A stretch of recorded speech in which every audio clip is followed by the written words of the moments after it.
The Galactic Integration Academy was the biggest school in the known universe. It sat on a moon that orbited a gas giant, and its silver towers reached up into the purple sky like fingers trying to touch the stars. Thousands of aliens from hundreds of worlds came here to learn, to train, and to prove themselves worthy of serving in the Galactic Union's military forces. But today was special. Today was the day of the bonding test. Tejo stood in line with 40 other cadets. He was the only human among them. The others were tall or short, covered in scales or fur or shells. Some had too many eyes. Some had no eyes at all. They all looked nervous. Tejo understood why the bonding test was famous across the galaxy. It was also deadly. At the front of the line, massive doors led into a room that every cadet feared. They called it the bonding chamber. Inside waited a creature from one of the most dangerous planets in the universe. A Korathi pup. Tejo had read about the Korathi. They came from a death world called Korath Prime, where everything wanted to kill everything else. The Korathi had won that war. They were apex predators, sitting at the very top of the food chain. An adult Korathi stood 3 meters tall at the shoulder. They had 6 eyes that could see in the dark, armor like hide that could stop bullets, and jaws strong enough to bite through starship metal. The pups were smaller, of course, but they were still deadly. The purpose of the test was simple. The Galactic Union wanted soldiers who could work with the Korathi. Such soldiers would be unstoppable. They could go anywhere, fight anything, and win. But most species triggered the Korathi hunting instinct. When that happened, the pup attacked. 17 cadets had died in the last 300 cycles. No species had ever passed the test. Tejo watched as a Felinari cadet walked through the doors. The Felinari were cat-like beings, graceful and quick. This one had orange fur and golden eyes filled with fear. The doors closed behind her. Everyone waited. A scream came from inside. Then silence. Medical drones flew through a side door. A few minutes later, they carried out the Felinari on a stretcher. She was alive but badly wounded. Her face had deep claw marks, and her right arm hung at a wrong angle. The cadet behind Tejo, a rock-like being called a lithoid, made a grinding sound. "This is madness," it said. "Why do they keep testing us? No one passes." Tejo said nothing. He just watched the doors. One by one, the cadets went in. One by one, they came out injured or traumatized. Some could walk. Others had to be carried. The Korathi pup inside was not killing anyone today, but it was making its opinion very clear. It did not want any of them as a partner. Finally, it was Tejo's turn. He walked forward. His heart was calm. His breathing was steady. He had learned long ago that fear was just a feeling, and feelings could be controlled. The human race had survived ice ages, plagues, wars, and the vacuum of space. One alien puppy was not going to break him. The doors opened. Tejo stepped inside. The bonding chamber was round and empty. The walls were white. The floor was white. There was nowhere to hide, nothing to use as a weapon. In the center of the room sat the Korathi pup. It was the size of a large dog, maybe 80 kilograms. Its body was covered in dark purple scales that shifted to black at the edges. 6 red eyes locked onto Tejo the moment he entered. Its lips pulled back to reveal rows of teeth that looked like daggers. The pup growled. It was a deep sound that Tejo felt in his bones. Above them, in the observation deck, Instructor Velix watched through the glass. She was a Sithrani, a serpentine being with beautiful iridescent scales. She had run this test for 50 years. She had seen hundreds of failures. She expected to see another one now. The human would scream. The human would run. The human would fight. All species did one of these 3 things, and all species failed. But Tejo did something different. He sat down, right there on the floor. About 5 meters from the pup, Taiho crossed his legs and sat. He placed his hands on his knees. He lowered his eyes so he was not staring directly at the creature. Then he waited. The pup stopped growling. Its 6 eyes blinked in confusion. This was not normal prey behavior. Prey ran. Prey screamed. Prey fought with desperate fear. This human did none of these things. Minutes passed. The pup stood up and began to circle Taiho. It moved slowly, cautiously. Its nose twitched as it smelled the air around him. The human smelled strange. Not like prey. Not exactly like a predator either. Something in between. Something familiar. Taiho remained still. He had grown up on Earth, in a small town near the mountains. His grandfather had taught him how to approach wild animals. Never run. Never show fear. Let them come to you. Let them decide. The pup came closer. It was right beside Taiho now. Its breath was hot against his neck. One bite and his head would be gone. Slowly, very slowly, Taiho raised his hand. He held it out, palm up, fingers relaxed. The pup sniffed his hand. Then it did something no one in the observation deck expected. It sat down beside him, not in front of him, like a pet obeying its master. Not behind him, like a predator waiting to strike. Beside him, like an equal, like a packmate. Instructor Velix's secondary heart stopped for a moment. Her scales turned pale with shock. In 50 years, she had never seen this. In 300 cycles, no species had ever achieved this. She turned to her assistant. Her voice was barely a whisper. Seal the door. Full observation protocol. Do not let anyone disturb them. But Instructor, the human, Velix said, just did the impossible. Below, in the chamber, Taiho slowly reached out and touched the pup's head. The creature did not attack. It did not growl. It leaned into his touch, just like a dog might. Taiho smiled. He had found a friend, and the galaxy would never be the same. 3 months had passed as a bonding test, and the Academy was still talking about what happened. Yuna walked through the medical wing, her soft gray fur brushing against her uniform. She was a Felinari, one of the cat-like species that made up a large part of the Galactic Union. Her job was simple. She was a medical officer. She healed wounds and treated sickness. She was not supposed to think about politics or military matters, but she could not stop thinking about the human dot every night.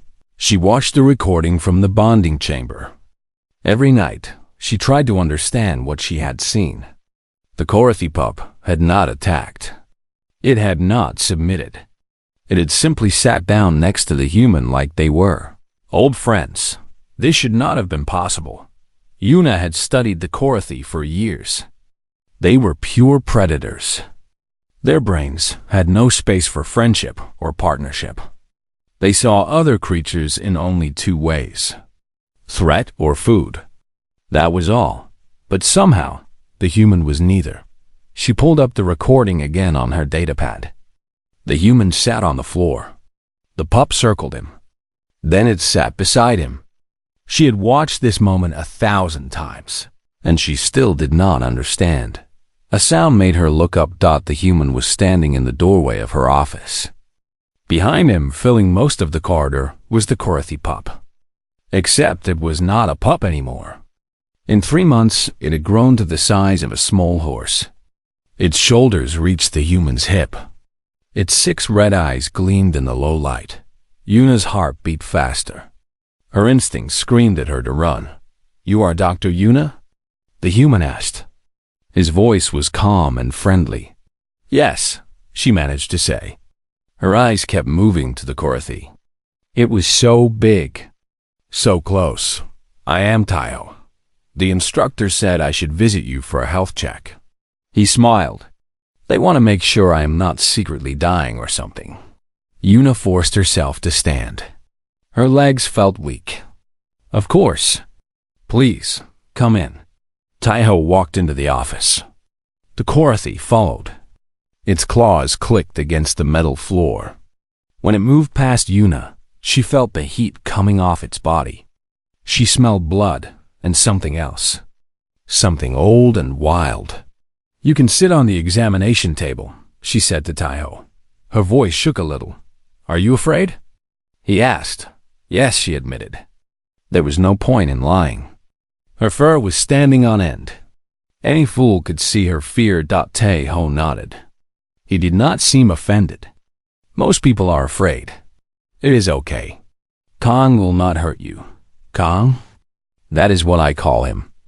Taiho pointed at the Korathi. He needed a name. Yuna looked at the massive predator. It had lain down on the floor next to the examination table. Its head rested on its front paws. Six eyes watched her with cool interest. "You named it," she said. "Like a pet."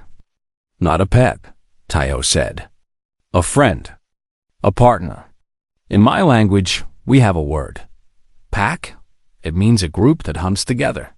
A family that is chosen, not born." Yuna began her examination. She scanned Taiho's body with her medical tools. His heart was strong. His blood was healthy. His brain showed no signs of damage or control. He was a perfectly normal human. "I have studied the Korathi for many years," she said while she worked. "They are apex predators. They do not form bonds. They do not make friends. They kill or they ignore. That is all they know." "Maybe you studied them wrong," Taiho said. Yuna stopped. "Excuse me? I do not mean to be rude." Taiho's voice was gentle. "But you study them like scientists. You watch from far away. You put them in cages and laboratories. You never try to understand them as equals. They are not our equals. They are predators." Taiho laughed. It was a soft, warm sound. "So are humans." Yuna stared at him. "Humans are not predators. You are too small, too slow. You have no claws, no fangs, no armor. On the danger scale, humans are rated as minimal threat. That rating is wrong." Taiho held up his hand. His fingers were short and blunt. "No claws, no weapons. We do not look dangerous because we do not need to look dangerous. We evolve differently." He pointed at his legs. "Humans can run for hours without stopping. No other land animal on our world could do this. We would chase prey until it collapsed from exhaustion. Then we would kill it with rocks and sticks." He pointed at his head. "Our brains learned to plan, to wait, to work together. We did not need big teeth because we made spears. We did not need armor because we made traps. We did not need speed because we had patience." He pointed at his heart. "And most important, we learned to make friends. Other humans, yes, but also animals. On Earth, we took wolves, one of the most dangerous predators on our world, and we made them into family. We call them dogs now. They sleep in our homes. They play with our children. They protect us, and we protect them." Yuna looked at Kang. The massive Korathi was still watching her. But now she noticed something different. Its eyes were not cold. They were curious. "You are saying," she said slowly, "that humans are predators who learn to make other predators into friends." "Yes, and the Korathi, Kang, recognized this." Taiho smiled. He smelled something on me. Something that said we are the same. Two hunters meeting in the forest. No need to fight. Better to hunt together. Yuna finished her examination. She put down her tools. For a long moment, she just stood there, thinking about everything she knew and everything she had just learned. "The council is afraid of you," she said finally. "The instructors whisper about what this means. A human bonded to a Korathi. If more humans come, if more bonds form, they think we will become too powerful," Taiho said. He did not seem worried. "Yes." Taiho reached down and scratched behind Kang's ears. The Korathi made a deep rumbling sound, almost like a cat purring. "They are right to be afraid," Taiho said quietly, "but not because we will attack them. They are afraid because they do not understand us. They see a small, weak species and wonder how we survived. Then they see us standing beside apex predators, and they realize they made a mistake." "What mistake?"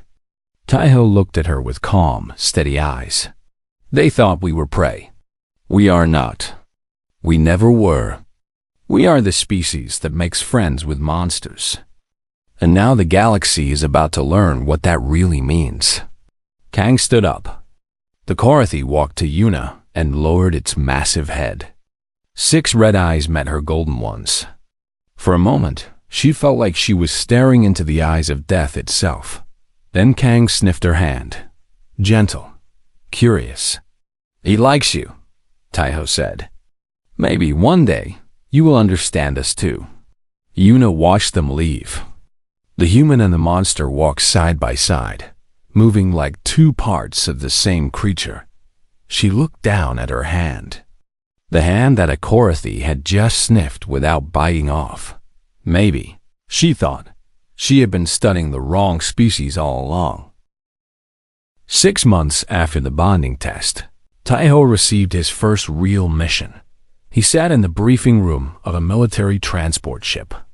Around him were 11 other soldiers from the Vanguard, the elite special forces of the Galactic Union. They were big, strong aliens covered in armor and weapons. Taiho was the smallest person in the room. Kang lay on the floor beside him. The Korathi was now fully grown, standing nearly 2 meters tall at the shoulder. His body was a mountain of muscle and armor. His 6 red eyes glowed softly in the dim light of the ship. Commander Daesung appeared on the holographic screen at the front of the room. He was human, one of the few to reach high rank in the Union military. His face was hard and scarred from decades of war. "Listen carefully," Daesung said. "This is Relay Station Omega." A 3D image appeared in the air. It showed a space station floating in the darkness between stars. The station was shaped like a wheel, with 4 spokes connecting to a central hub. 12 hours ago, pirates from the Hollow Syndicate captured this station. They have taken 30 hostages. Among them is Ambassador Jiwoo. Taiho sat up straighter. He knew that name. Ambassador Jiwoo was a famous human diplomat. She had helped bring peace to 3 different star systems. Her death would be a disaster for humanity's reputation in the galaxy. "The pirates want 10 million credits and safe passage to the Outer Rim," Daesung continued. "They have given us 24 hours. If we do not meet their demands, they will start killing hostages." One of the Vanguard soldiers, a huge alien covered in blue scales, raised his hand. "Why not just pay them?" "Because the Hollow Syndicate does not keep promises. They will take the money, kill the hostages, and sell the station to our enemies." Daesung's eyes were cold. "We are going in." The holographic image changed. Now it showed the inside of the station. Red dots marked the positions of the pirates. Blue dots marked the hostages. There are 47 pirates on the station. They are well armed and experienced. They have set up defensive positions at every entrance. Daesung paused. "But they do not know about our secret weapon." Everyone looked at Taiho and Kang. The Hollow Syndicate has never seen a Korathi.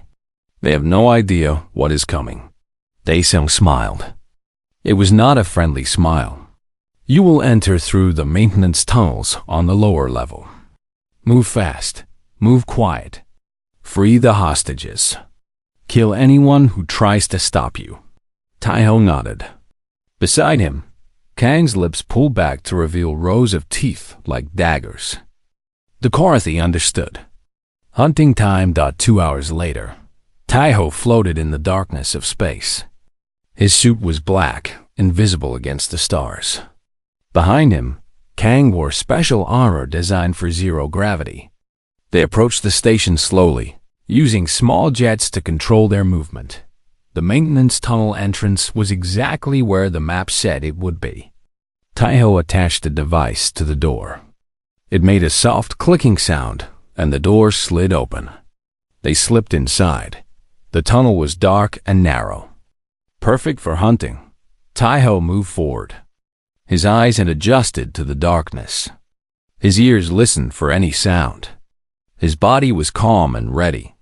Behind him, Kang moved without making any noise at all. For such a large creature, he was incredibly quiet. They reached the end of the tunnel. A metal grate covered the exit. Through the gaps, Taiho could see a corridor. 2 pirates stood guard, their weapons held loosely. Taiho held up his hand. Wait. He studied the guards. They were bored. Their eyes looked at nothing. They did not expect danger to come from below. Taiho signaled to Kang. The Karathi's muscles TENCD. 1, 2, 3. Taiho pushed the grate open and rolled into the corridor. At the same moment, Kang exploded from the tunnel like a missile. The first guard had time to scream. Just once. Then Kang's jaws closed around his throat, and the scream became silence. Taiho reached the second guard before he could raise his weapon. A quick strike to the neck. The guard collapsed without making a sound. 2 down. 45 to go. They moved through the station like ghosts. Taiho led the way, checking corners and doorways. Kang followed, ready to strike anything that Taiho missed. They did not talk. They did not need to. After 6 months together, they understood each other perfectly. A patrol of 5 pirates came around the corner. They saw Taiho first. One of them laughed. Look, a little human. What are you going to do, tiny man? Ask as nicely to Kang came around the corner. The pirate stopped talking. His eyes went wide. His mouth opened, but no words came out. Hello, Taiho said quietly. This is Kang. He is hungry. The fight, if you could call it a fight, lasted 8 seconds. Kang moved through the pirates like a storm through paper. His claws tore through armor. His teeth crushed bone. Taiho handled the ones who tried to run. They did not get far. When it was over, 5 pirates lay on the floor. None of them were breathing. Good boy, Taiho whispered. Kang made a soft rumbling sound. He was enjoying this. They continued deeper into the station. More pirates fell. Some tried to fight. Some tried to hide. Some tried to surrender. Taiho showed mercy when he could. Kang did not know the meaning of the word. Finally, they reached the central hub where the hostages were being held. Through a window, Taiho could see Ambassador Ji-woo. She was tied to a chair, her face bruised but her eyes still fierce. Around her sat the other hostages, guarded by the last group of pirates. The pirate leader stood in the center of the room. He was a massive alien with 4 arms and gray skin. He held a gun to Ambassador Ji-woo's head. I know you are out there, he shouted. I have seen the bodies. I do not know what monster you brought, but it does not matter. Come any closer, and I will kill her. Taiho looked at Kang. The Karathi looked back with 6 calm eyes. Too far for me to reach him in time, Taiho whispered. But you... Kang understood. His body lowered.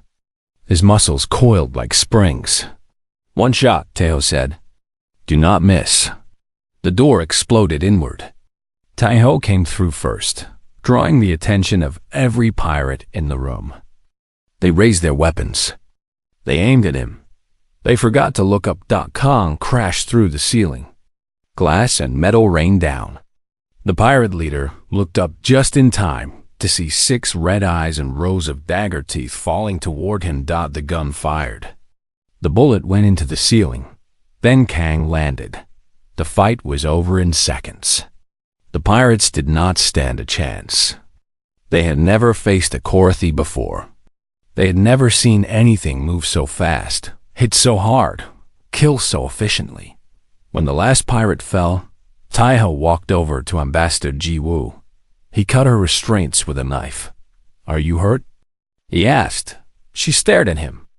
Then she stared at Kang. The Korathi was covered in blood, none of it his own. His 6 eyes gleamed with satisfaction.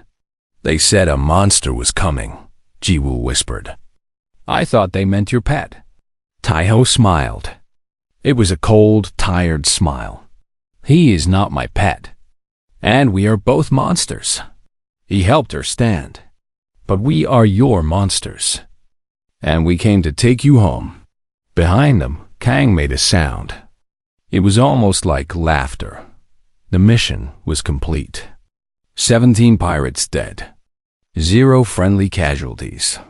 30 hostages rescued. In the Galactic Union military headquarters, officers watched the helmet camera footage with wide eyes. They saw the human and the Korathi move as one. They saw impossible speed and perfect teamwork. They saw death walking on 4 legs and 2. Commander Daesung watched the footage 3 times. Then he smiled. "Send this to every academy in the Union," he said. "It is time the galaxy learned what happens when humans make friends." The legend of Taiho and Kang had begun. The Galactic Council Chamber was the most important room in the known universe. It sat at the heart of Station Prime, a massive structure that floated between 3 star systems. Here, the leaders of 1,000 worlds met to make decisions that affected trillions of lives. Today, the chamber was filled with fear. High Counselor Thyrix floated at the center of the room. She was not a creature of flesh and blood. She was made of pure light, ancient and powerful, over 900 years old. In all that time, she had never known true fear, until now. "Show me the footage again," she commanded. The air in front of her flickered. A holographic image appeared, showing a dark corridor on Relay Station Omega. A human walked down the corridor. Beside him moved a Korathi, a monster of muscle and armor and teeth. Pirates appeared. They raised their weapons. They opened their mouths to speak. 8 seconds later, they were all dead. Thyrix watched the footage without speaking. Around her, the other counselors shifted nervously. Some of them were large creatures with many arms. Some were small and quick. Some existed as clouds of gas or patterns of energy. They came from every corner of the galaxy, and they were all afraid of the same thing. "This is the 17th time you have watched this," said Counselor Brennex. He was a lithoid, a being made of living stone. His body creaked when he moved. "What do you hope to learn?" "I am trying to understand," Thyrix said. Her voice harmonized across 17 frequencies, filling the chamber with sound. The human and the Korathi move as one. Not master and servant. Not rider and beast. They are partners, equals. "The Korathi do not have equals," said another counselor, a Sithrani with silver scales. "They are apex predators. They dominate or they devour. That is their nature. Their nature has changed." Thyrix's light flickered, the equivalent of a sigh. "Or perhaps we never understood their nature at all." Counselor Brennex leaned forward. His stone body ground against itself. "The real question is not how this happened. The real question is what we do about it. What do you propose?" Thyrix asked. "Restrict the bonding program. Prevent other humans from attempting the test. Keep the Korathi away from Earth. And if the humans object?" Brennex was silent for a moment. "Then we remind them of their place. Humanity is a young species. They have been part of the Union for only 200 years. They do not have the power to challenge us." Thyrix's light dimmed with sadness. "Do you really believe that?" Let me tell you about the humans." Thyrix's form expanded, filling more of the chamber. The other counselors drew back. "When they first joined the Union, we dismissed them. They were small. They were weak. They came from a single planet on the edge of the galaxy. What could they possibly offer? She moved through the chamber, her light touching each counselor in turn. But then they started to spread. They adapted to worlds that killed other species. They built cities on frozen moons and burning deserts. They made friends with races that everyone else feared. And they did it all without armies or conquest. They did it with persistence and kindness and an ability to see potential where others saw only danger. She returned to the center of the chamber. Now they have bonded with the Korthi. The deadliest species in the galaxy has chosen a human as its partner. And you want to punish them for it? Brennick's stone face showed no emotion. I want to protect the Union. From what? Thyrix's voice rose. From a species that makes friends instead of enemies? From a species that looked at apex predators and saw potential allies. The humans are not our threat, Counselor. They are a mirror, and we do not like what we see. The chamber fell silent. Finally, a small creature spoke. It was a Minori, a species that resembled floating jellyfish. Their voices were soft and musical. I have studied the humans, the Minori said. They are a contradiction. They are capable of great violence and great love. They can destroy worlds and save them. They make war and peace with equal skill. Your point? Brennick asked. My point is that we cannot predict them. We cannot control them. We can only decide whether they are our friends or our enemies. The Minori's tentacles waved gently. I suggest we choose wisely. Thyrix nodded. The Minori speaks truth. We stand at a crossroads. The humans are growing. They are forming bonds that we never imagined possible. Soon, they may have Karathi partners across 100 worlds. That is exactly what I fear, Brennick said. And that fear is exactly what makes you dangerous. Thyrix's light sharpened. Listen to me, all of you. The humans are not perfect. They have flaws and weaknesses like any species. But they also have something we lack. They know how to make others feel like family.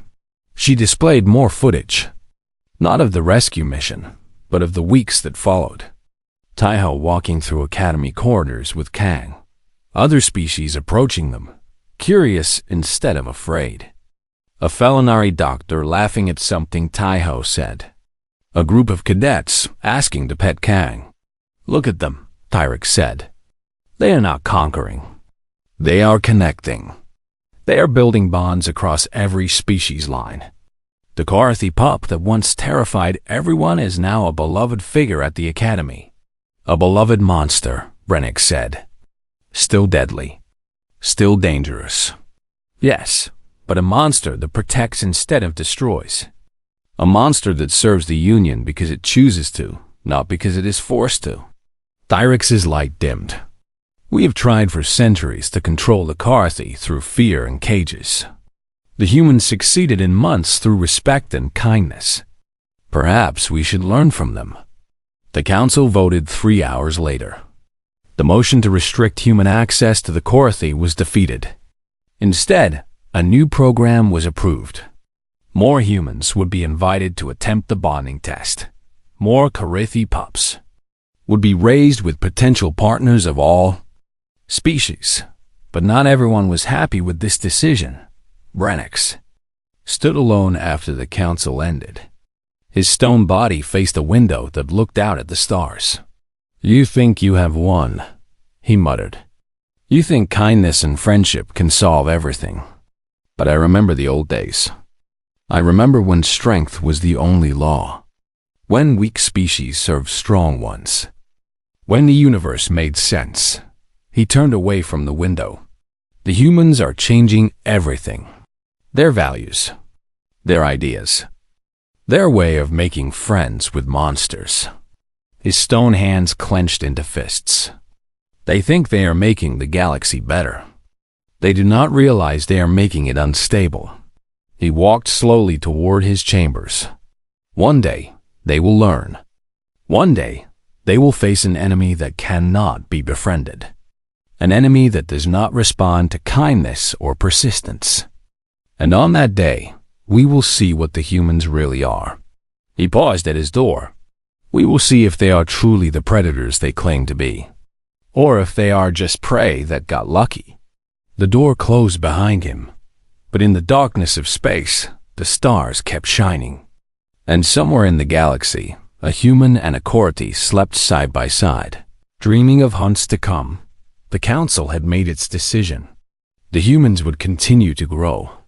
The bonds would continue to form, and the galaxy would continue to change, whether it wanted to or not. 5 years had passed since Taiho first sat in the bonding chamber. The world had changed. Taiho stood on a hillside overlooking a valley. Behind him rose the mountains of Korea, the land where he was born.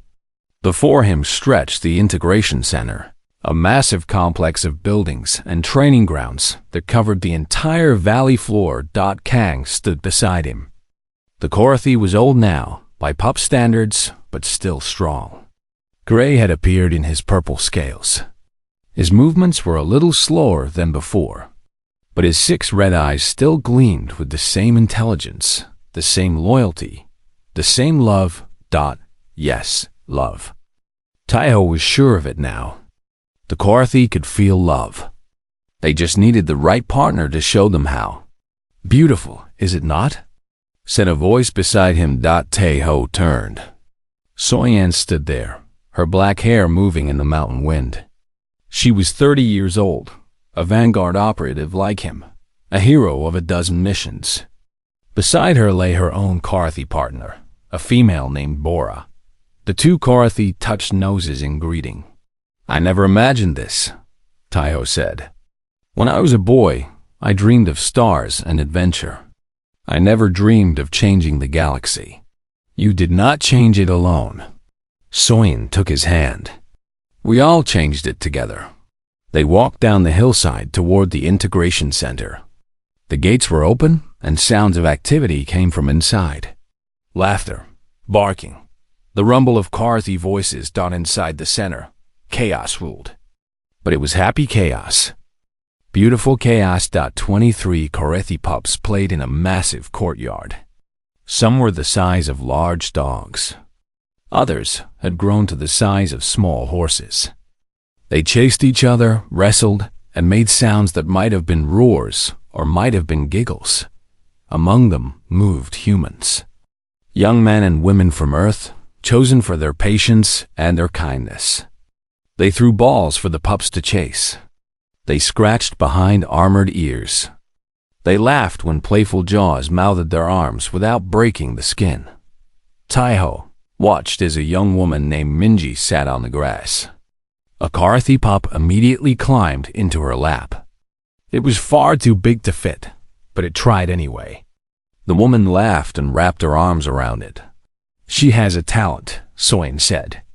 Her pup will be bonded within the month. I remember when that was impossible, Taiho said. I remember when everyone said the Korthi could not be tamed. They were right, Soyan said. The Korthi cannot be tamed, but they can be befriended. They continued walking. The Integration Center had many buildings, each serving a different purpose. Training halls where humans learned to fight alongside their partners. Medical centers where Fulinari doctors like Yuna studied the bond. Diplomatic offices where representatives from 100 worlds came to observe and learn. Yuna herself was waiting for them in the medical building. The Fulinari had changed over the years. Her fur was still gray, but her eyes no longer showed fear. She had spent 5 years studying humans and Korthi. She understood them now. The latest tests are complete, Yuna said, handing Taiho a datapad. The bond continues to strengthen over time. Neural pathways in both species show increased connection. Heart rates synchronize during high-stress situations. It is almost like you become one creature with 2 bodies. Taiho looked at the data. Numbers and graphs filled the screen. Science trying to explain magic. Have you figured out why? He asked. Why humans can do this when no one else could? Yuna smiled. I have a theory. Humans are not the strongest species, not the fastest, not the most intelligent. But you have something no one else has. What? 10,000 years of practice. Una pulled up an image on her own datapad. It showed an ancient painting from Earth, a human standing beside a wolf, both of them facing a dark forest together. Your ancestors learned this skill long before they learned to build cities or write words. They took wolves, bears, cats, birds, and 100 other creatures, and they made them into partners. You did not evolve to be predators. You evolved to make friends with predators. She put down the datapad. The DoorHFY are just the latest in a long line. To them, humans smell familiar. Humans feel right. Humans are what they have been waiting for without knowing it. Taiho thought about this. He thought about Kang, lying outside in the sun with Bora. He thought about all the bonds that had formed in the past 5 years. Humans and DoorHFY working together across the galaxy, saving lives, protecting the innocent, making the universe a little bit safer. The Council is still afraid of us, he said. Of course they are. Yuna's whiskers twitched with amusement. You are doing something they thought impossible. You are making the deadliest species in the galaxy into loyal friends. If you can do that, what else can you do? Taiho had no answer. That evening, he stood on the hillside again. Soyen was beside him, and Kang and Bora lay at their feet. The sun was setting behind the mountains, painting the sky in shades of orange and gold dot below them. The integration center grew quiet. The pups were sleeping. The humans were resting. Another day of impossible work was done. We started something, Soyen said. Something that will continue long after we're gone. Is that good? Taiho asked. Sometimes I wonder if we are doing the right thing. Soyen was silent for a moment. Then she pointed at the valley below. Look at them, she said. Humans and DoorHFY, learning to trust each other, building bonds that will last a lifetime. In 10 years, there will be thousands of bonded pairs. In 100 years, millions. The galaxy will never be the same. That is what I am afraid of. Do not be. Soyen squeezed his hand. Change is not something to fear. It is something to guide. We cannot stop the future. We can only help it become something beautiful. Kang lifted his great head. 6 red eyes looked at Taiho with something that might have been wisdom. The DoorHFY made a sound, low and rumbling. It was a sound Taiho had learned to understand over the years. Pack, family, home. Taiho smiled. He reached down and touched Kang's head.